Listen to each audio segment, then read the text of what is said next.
Accessing Secure Channel. The Agent Files, where aspiring agents rise and masters flourish. Powered by Agent Builder Coaching. Mission initiated. File loading. Hi there, this is Peter Fan for Agent Builder Coaching and for the Agent Files podcast. This particular episode is for those that are almost agents or have just kind of started in their very early days or have just written their exam and they're kind of waiting for their results and trying to fill the time and be productive. This is actually a really good time for that, to start thinking about SOI. And SOI stands for Sphere of Influence. Sphere of Influence. Way too long of a term there. That's why we call it SOI. Sphere of Influence. Foundations is what we're going to talk about. And it is your lifeline. It is absolutely your key source of future business and sustainable business. So this is, we say it more than once, but there are really important chapters and sections and parts of your business. Your relationships with your sphere of influence is your absolute lifeline. Not doing well there pretty much makes it very hard for you to, have a sustainable, successful business. You can kind of buy a market share, if you spend lots and lots of money on advertising and promotion and all that kind of stuff. People will kind of come to you, but to keep them with you requires work, and that's really what becomes part of your sphere of influence work. Okay, and that's what we're going to talk about, and I hope you are ready for it, because a lot of this stuff you can actually start working on right now, even though you may not have your license yet. And even if you have just received your license, this is a really good starting point. Okay? Really important to take advantage of the opportunity that exists as early as possible in your business. Okay, so let's dive into it. Porter Gale said, your network is your net worth. I kind of agree with that. But you can grow your network and in turn your net worth over time. It doesn't all have to already exist, right? You build it, grow it, nurture it extensively over a long, long period of time, and it grows quite organically if you do this well. All right. So why does it matter? Well, certainly after about 2 or 3 years in the business, many agents will confirm that 60, 80, sometimes even 90% of the business comes from their sphere of influence, either directly, as in direct new business or return business, but more importantly, referral business, right? They introduce you to the people that do have a need to buy or sell over time. And that's leverage, right? So if you just imagine this, if you had five people, I'm not talking huge numbers here. If you had 5 people that you would call an advocate to me is somebody that is so loyal, so committed to your success that they will go out of their way to send referrals to you. And there's not many people like that in the world, but if you had 5, just imagine if they each send 5 referrals a year to you. That's 25 pieces of business. That's a lot of business for most people. Right? The average realtor, it's a different chapter for a different week, but most agents, the average is about 6 to 8 transactions. That's the average. Meaning that well over 50%, and I hate to tell you this, but it's a bit scary, well over 50% of the realtors in any year do not make a sale at all. Okay, that's sobering. We don't want you to be there, but most of that business comes from your sphere of influence. You now understand how important it is. Why is it so significant? Because it goes to the core of the matter, relationships, right? And most importantly, kind of preferential relationship. When people in your sphere of influence see you as their preferred realtor,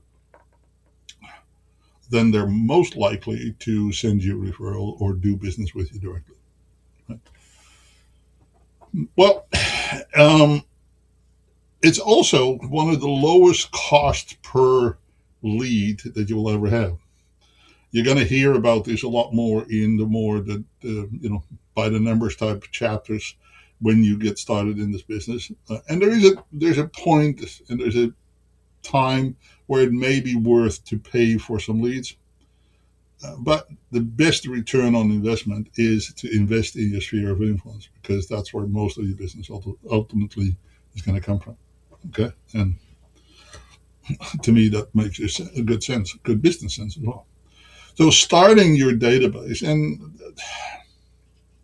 by the way, you're going to hear database, sphere of influence, your CRM, your list, your contact book.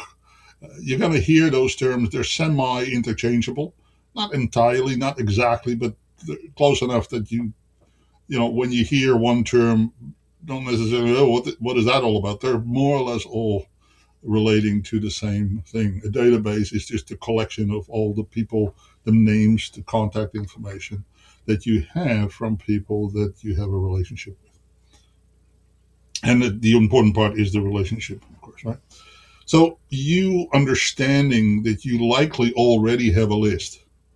You may not have organized it. You may not have it in one place, but you know people. We all know people.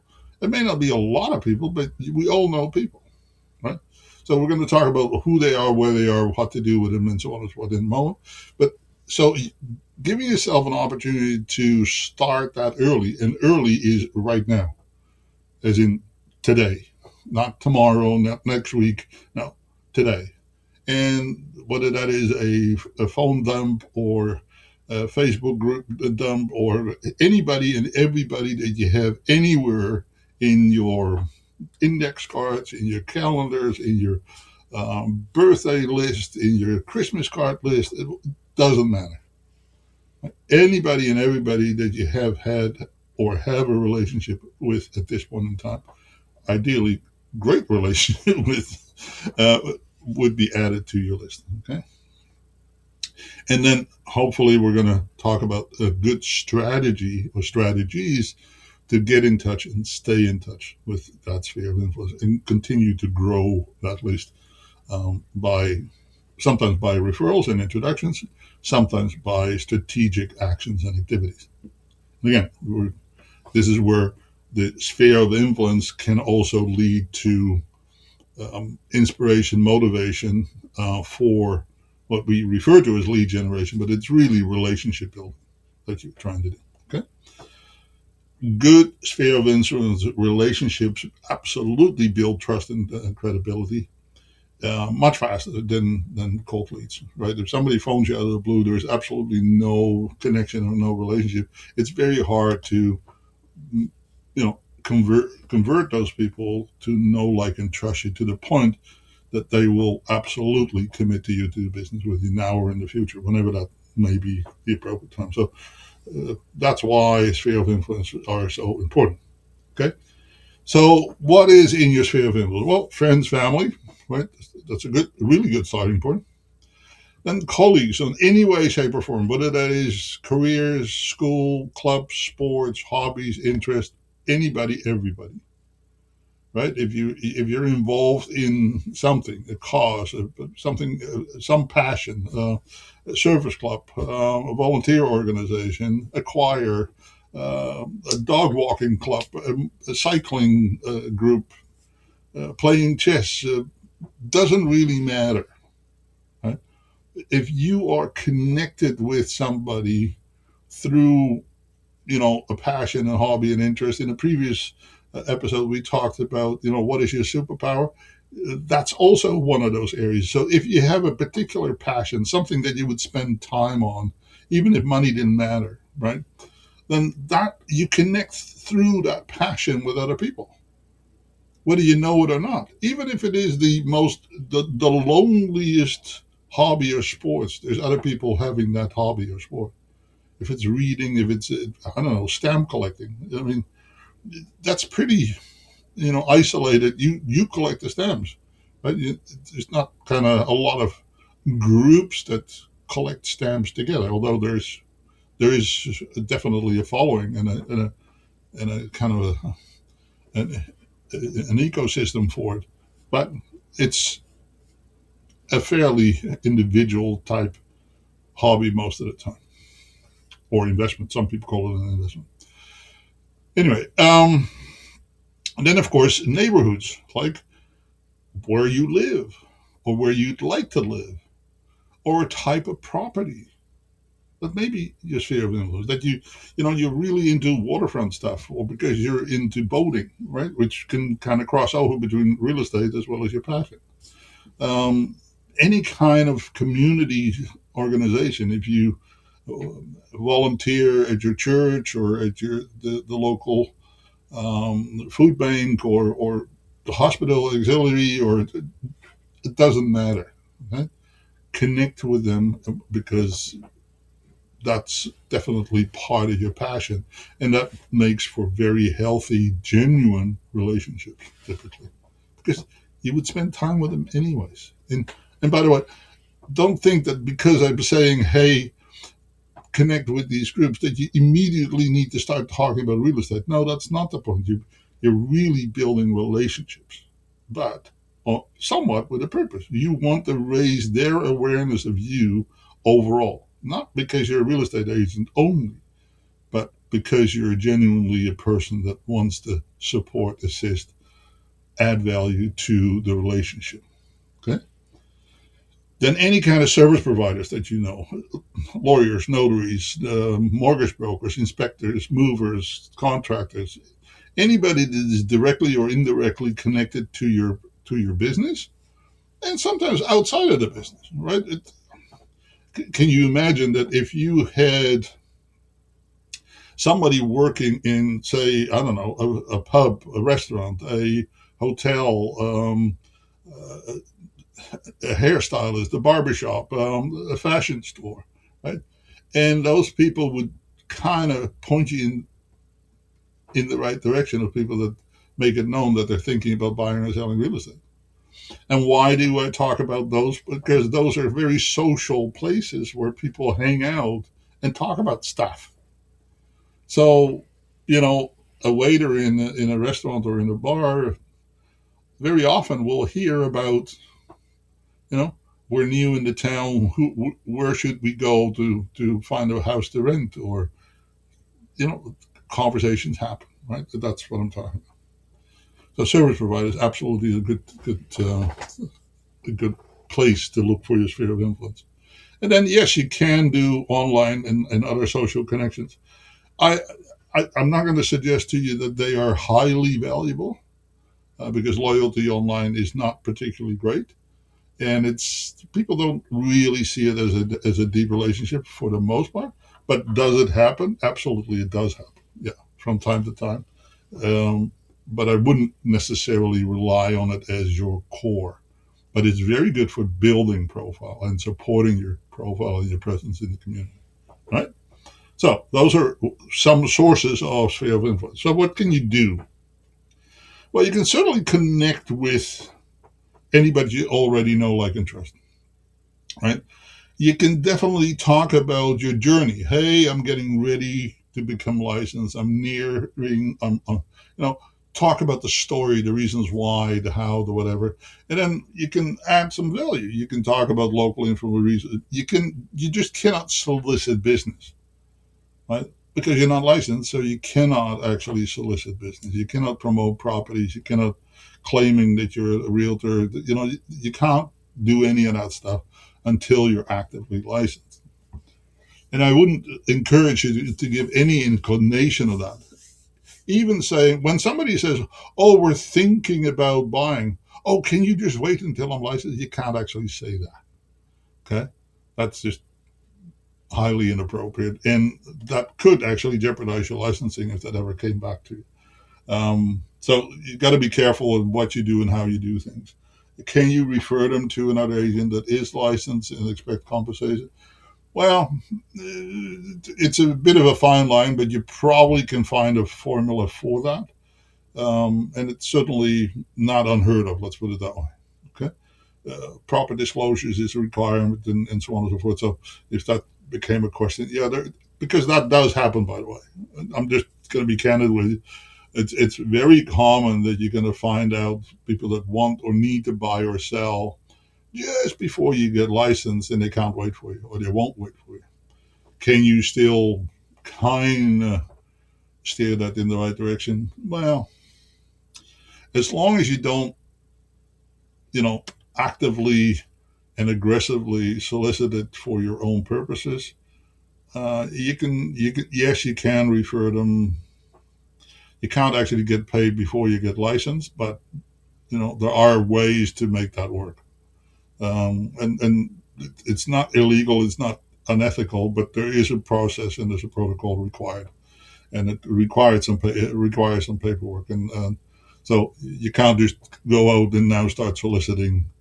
Send me your referrals. There's none on. Okay, and again, like I said, if that came to be known with the regulator, they would be reluctant to extend the license to you. So why would you jeopardize that, right?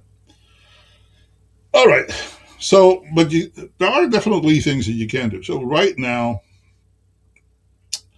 if you want to start organizing a database, if you have a CRM, a contact relationship manager, CRM, um, fancy word for basically a digital contact management system that organizes it, keeps things straight, and classifies and categorizes things, and can schedule activities and send reminders and all that kind of stuff.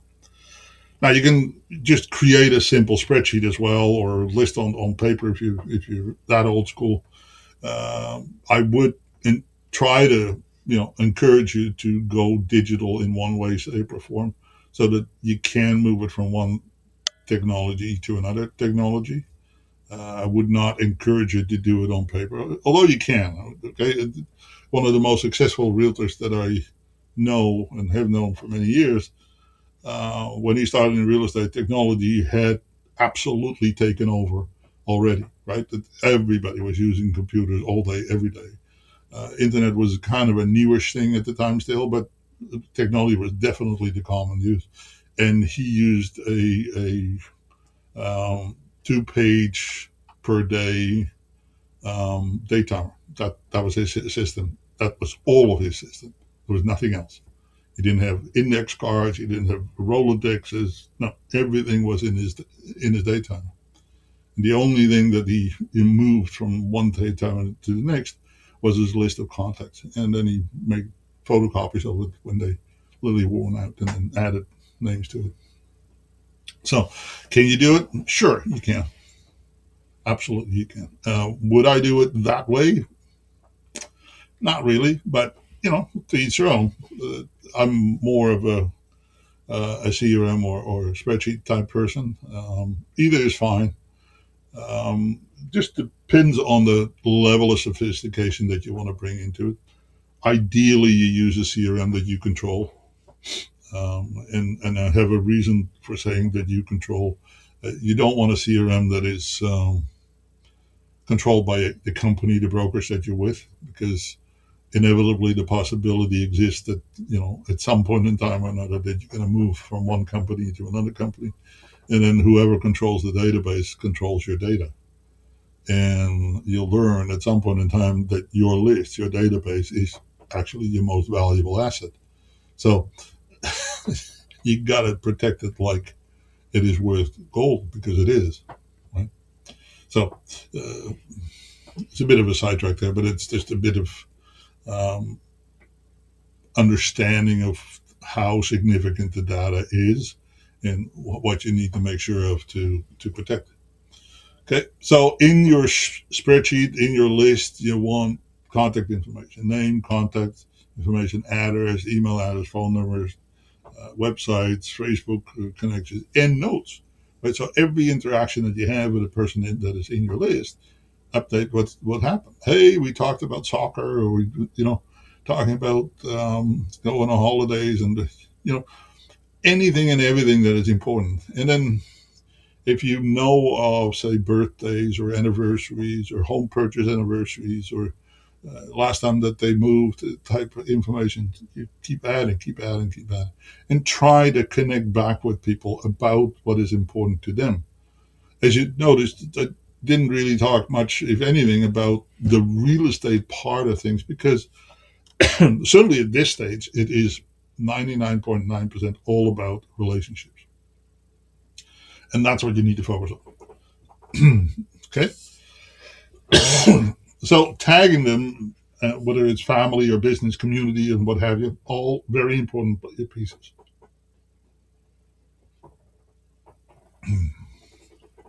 And then connect through your notes. So one of the things that is important in that is that, and we're going to talk about this a lot more in the future, is that you want conversations to almost be continuous.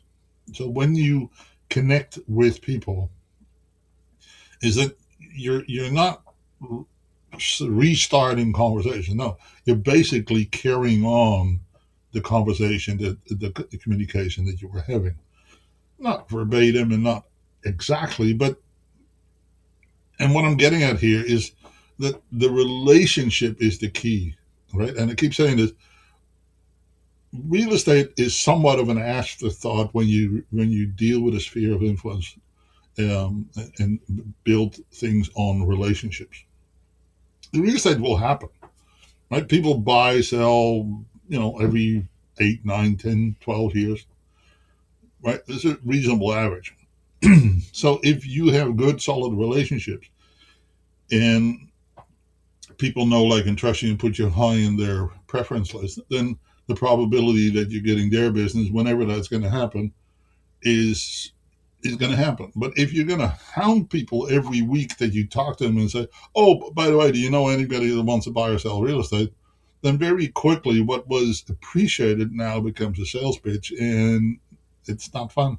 Just think about yourself. Do you want to be called every week or every 2 weeks or every month or every 2 months? And one of the conversation pieces becomes, "Hey, you want to buy some financial services? You want to buy insurance? You want to, who do you know that needs a new kitchen counter?" Every conversation becomes a sales pitch, and that's not building relationships. In fact, it does the opposite. So I really kind of measure that very carefully. And by the way, the same applies for any of your social media kind of conversations. Okay? So, but building your sphere of influence, work on writing down anybody and everybody. So take 10 minutes a day and write every person you know, right? Start with your phone, start with your social media, start with your email contact list, your whatever list that you already have, right? And, you know, put them on your contact management system, your spreadsheet, your paper list. Your aim is really a minimum of 100, but ideally, if you don't have, by the way, if you don't have 100, then so be it. But then you have a target, right? Between now and your actual starting date, can we get to 100? And what would I have to do? Who do I need to talk to?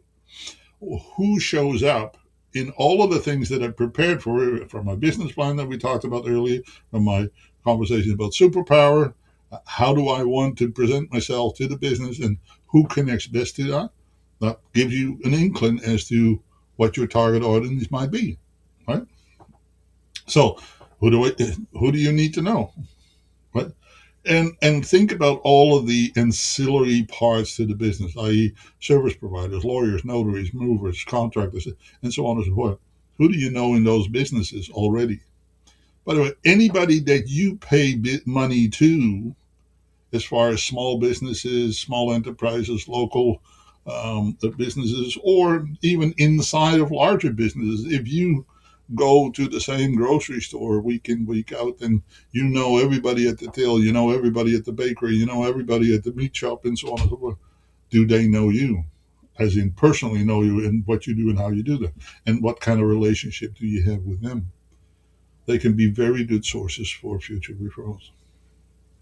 Okay, all of that goes into your list, and you build on it and build on it and build it. Keep building on it. Absolutely critical in your early days of the business, because the sooner that all of these people recognize and realize that you are a real estate professional, the sooner they will put you in that preferred list, so to speak, if and when real estate comes into conversations that they are having.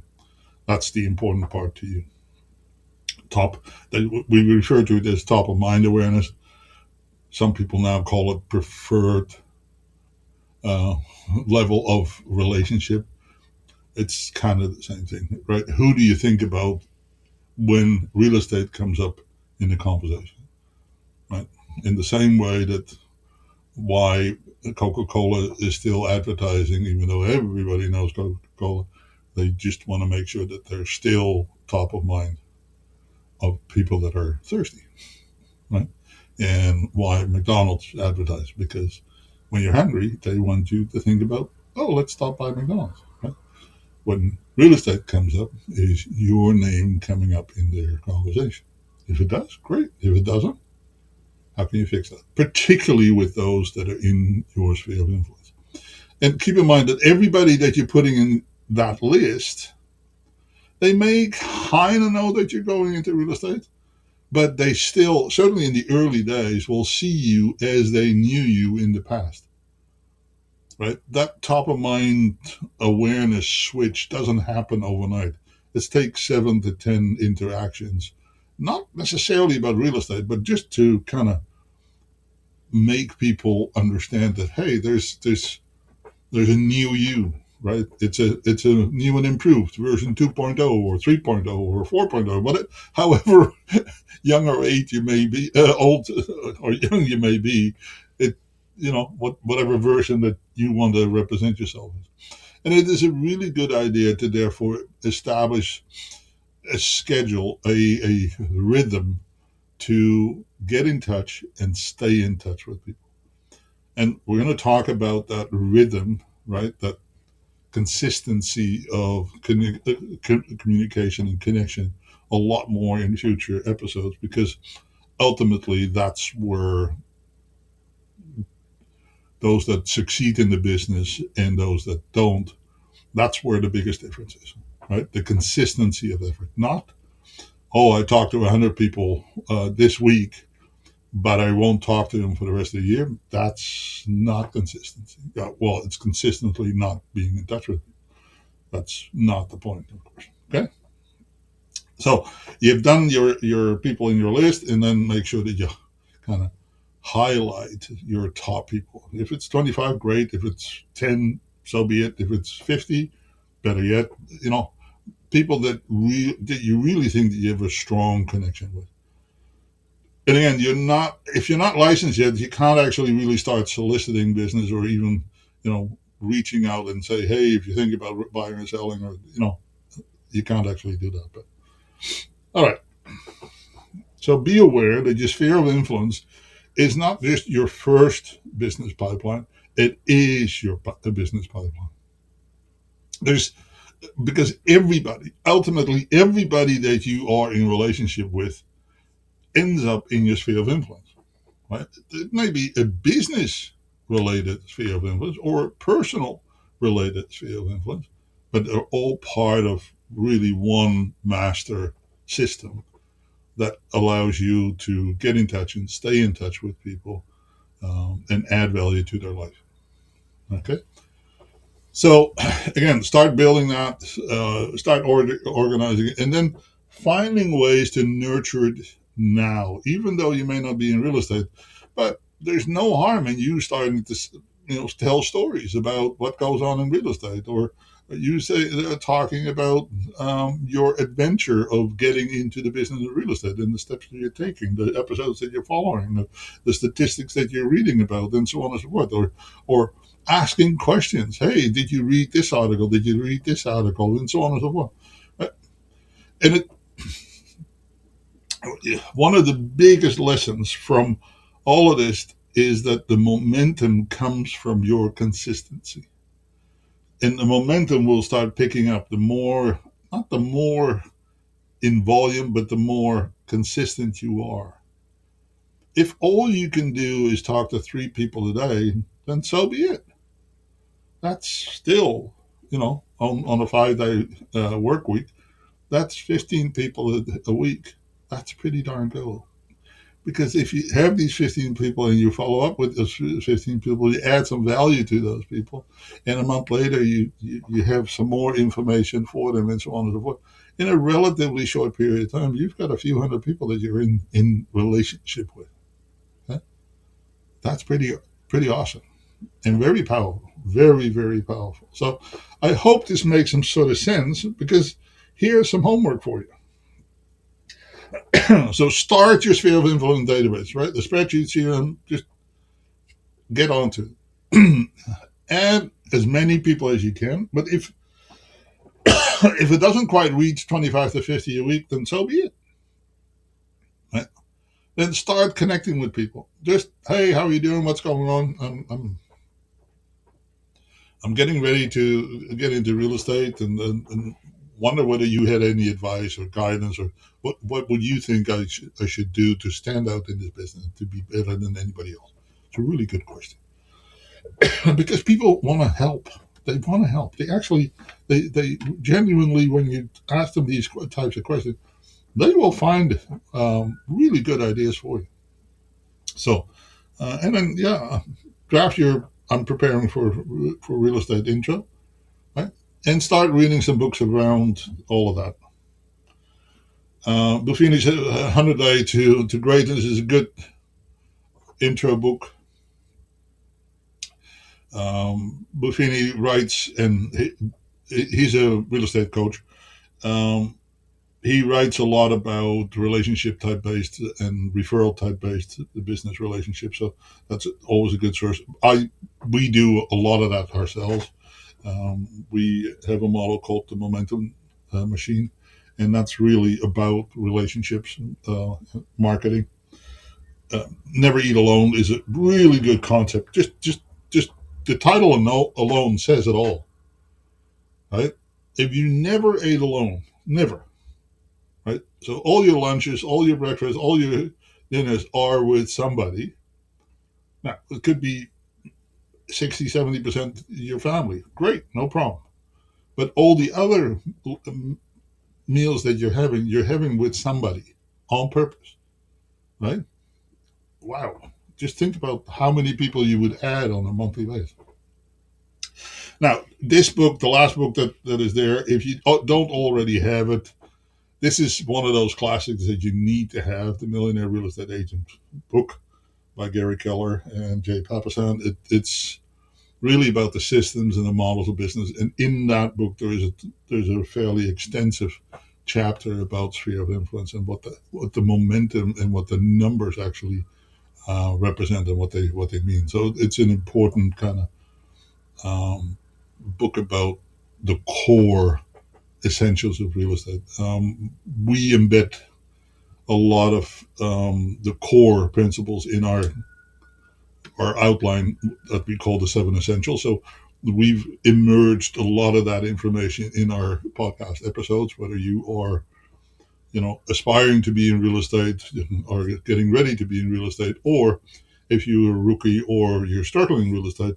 The 7 essentials kind of apply to each stage a little differently, because each person, each situation may require a slightly different adjustment and interpretation of what that actually means. And to us, you as a soon-to-be realtor, one of the most significant things that you can do is actually, understanding the business side of the real estate business, right? You've kind of now been immersed in the legal side and the professional conduct side of the education in real estate, but have not really had an opportunity to read or learn much about the business side of real estate unless you went out of your way yourself or you've had previous experiences. But the business side of real estate is really where the money is made. It's not made on you knowing all the rules and regulations. It's important, don't get me wrong. I'm not diminishing the significance of knowing all the rules and abiding by them. In fact, that's a really good superpower in its own. But the business side of real estate is where most people get caught and say, well, why wasn't I taught any of this? Okay. Building a sphere of influence is one of the key pieces of the business side of real estate, without question. Right? There are only 7 essentials, so they're not that hard to learn. One of the key ones is the sphere of influence, absolutely, and it ties into by the numbers. It ties into the automatic lead generation or automatic initiation principles, the momentum machine. All of these are pretty critical, pretty essential for any real estate agent to establish themselves and sustain themselves very successfully in this business. Not hard. None of it is particularly hard. It's made harder because there's so much coming at you. Therefore, it gets confusing, and we lose sight of what is actually important. And what is important is the relationship, right? It doesn't matter where and how you establish the relationship, as long as you have them. And if you don't have a relationship with enough people that will likely do business with you over time, then it becomes very, very hard to succeed in this business. You can't just make it up, right? People just don't all of a sudden show up and say, oh, I don't know any realtor. That just doesn't exist. The numbers doesn't validate that, right? We've talked in the previous section about that, in a place like Greater Vancouver, between the Fraser Valley and the Vancouver Real Estate Board, is somewhere around 20,000 real estate agents. So everybody knows an agent, probably more than one. So people have options. So how are you going to stand out? Well, you're going to stand out by having good relationships with people. And I'll leave you with that. So start with building your list and strategically thinking about how you can add value to everybody on that list will carry you a long way towards your sustainable success in this business. So hope this was useful and beneficial to you, and looking forward to seeing you in the next session. All the best. Have a fantastic week, and talk to you soon. File saved. The Agent Files. For more missions, agents' tools, and tactical strategies, subscribe and follow the Agent Files, powered by Agent Builder Coaching. Until next time, stay sharp. Your next mission awaits.